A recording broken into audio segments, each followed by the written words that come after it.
Assalamualaikum warahmatullahi wabarakatuh. Halo teman-teman, jumpa lagi dengan video pembelajaran kali ini. Pada kesempatan ini, saya akan menjelaskan tentang pembelajaran pengakuan dan pengukuran dalam akuntansi agrikultur, yang mana pada mata kuliah ini diampu oleh Bapak Dr. Handes Jumiadi Abdiwinata, MSI AKCA. Sebelumnya, saya akan memperkenalkan diri saya. Nama saya Astri Wulandari, NIM 7202220002, kelas akuntansi A. Baiklah, langsung saja kita masuki pada materi yang pertama, yaitu pengertian.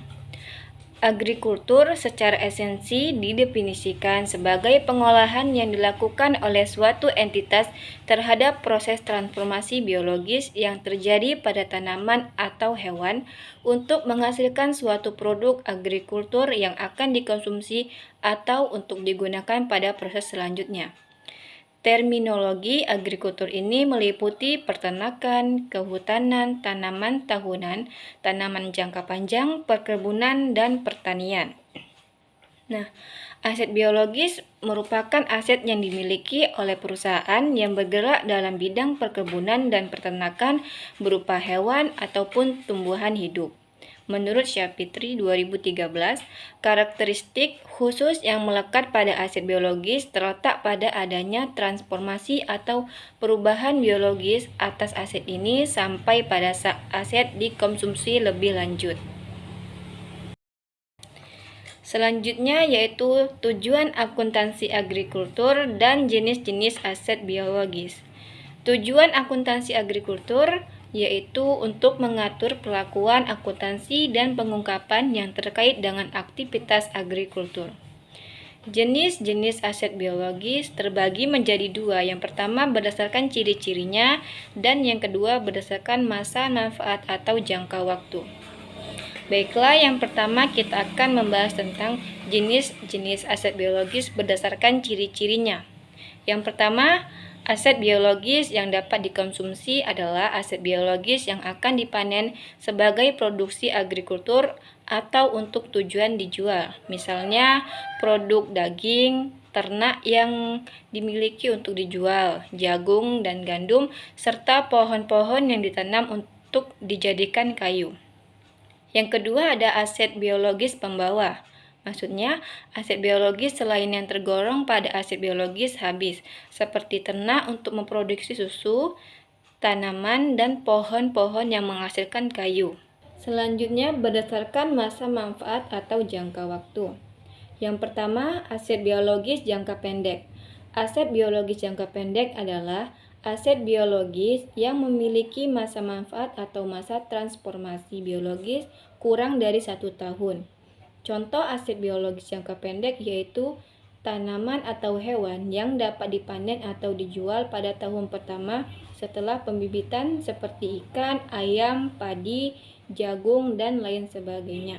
Sedangkan yang kedua yaitu aset biologis jangka panjang. Yang dimaksud dengan aset biologis jangka panjang yaitu aset biologis yang memiliki masa manfaat atau masa transformasi biologis lebih dari 1 tahun. Nah, contoh aset biologis jangka panjang yaitu tanaman atau hewan yang dapat dipanen atau dijual lebih dari 1 tahun, atau aset biologis yang dapat menghasilkan produk agrikultur dalam jangka waktu lebih dari 1 tahun, seperti tanaman penghasil buah, jeruk, apel, durian, dan lain sebagainya. Sedangkan hewan ternak yang berumur panjang seperti kuda, sapi, keledai, dan lain sebagainya. Selanjutnya kita akan membahas tentang PSAK nomor 69 tentang akuntansi agrikultur. Nah, di dalam PSAK nomor 69 mengatur mengenai perlakuan akuntansi dan pengungkapan yang terkait dengan aktivitas agrikultur yang merupakan hasil panen dari aset biologis memiliki entitas pada titik panen. Aktivitas agrikultur adalah manajemen transformasi biologis dan panen aset biologis oleh entitas untuk dijual atau untuk dikonversi menjadi produk agrikultur untuk menjadi aset biologis tambahan. Nah, transformasi biologis PSAK 69 agrikultur yaitu Proses pertumbuhan menjadi lebih besar. Proses penanaman menjadi berkembang biak, proses penghasilan menjadi sebuah produk, proses pertumbuhan sampai pada titik tertentu kemudian menghasilkan. Baiklah, selanjutnya kita akan membahas tentang PSAK 69 tentang agrikultur. Nah, yang pertama adalah proses pengakuan. Pengakuan merupakan proses pembentukan suatu pos yang memenuhi definisi unsur serta kriteria pengakuan dalam neraca atau laporan laba rugi. Nah, berdasarkan PSAK 69 menyatakan bahwa perusahaan atau entitas mengakui produk agrikultur pada saat yang pertama yaitu entitas memiliki kontrol power terhadap aset biologis yang disebabkan transaksi masa lalu. Yang kedua, besar kemungkinan manfaat ekonomi masa depan yang terkait dengan aset biologis tersebut akan mengalir ke entitas di masa yang akan datang. Yang ketiga, nilai wajar atau biaya perolehan aset biologis dapat diukur secara andal. Nah, selanjutnya yaitu pengukuran. Pengukuran aset biologis diukur pada saat pengukuran awal dan pada setiap akhir periode laporan pada nilai wajar dikurangi biaya untuk dijual, kecuali untuk kasus di mana nilai wajar tidak dapat diukur secara andal, itu menurut PSAK nomor 69. Selanjutnya, produk agrikultur yang dipanen dari aset biologis memiliki entitas diukur pada nilai wajar dikurangi biaya untuk menjual pada titik panen.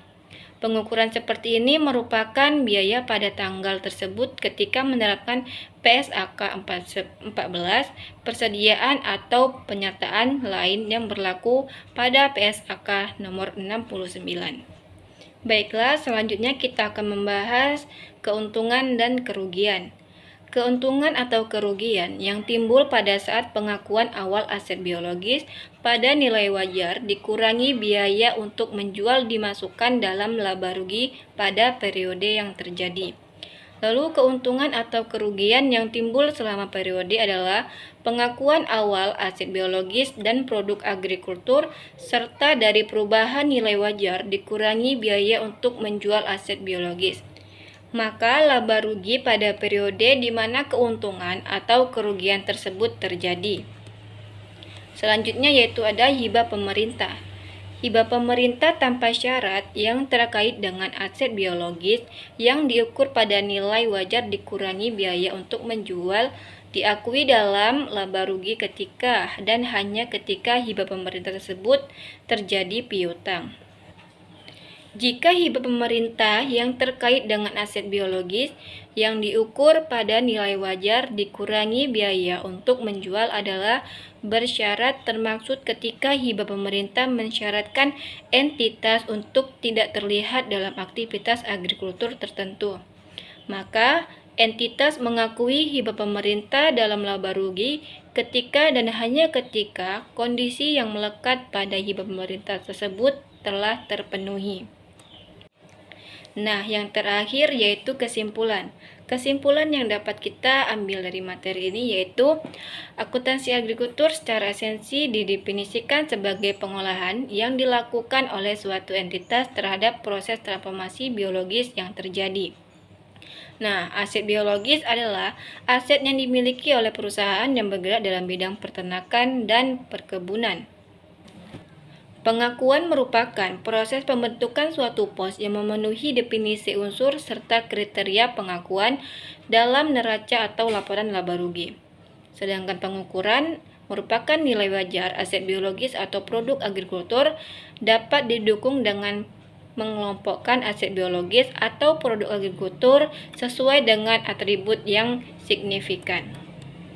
Baiklah, sekian dan terima kasih atas perhatiannya karena telah mendengarkan video pembelajaran kali ini. Dan saya akhiri dengan wassalamualaikum warahmatullahi wabarakatuh.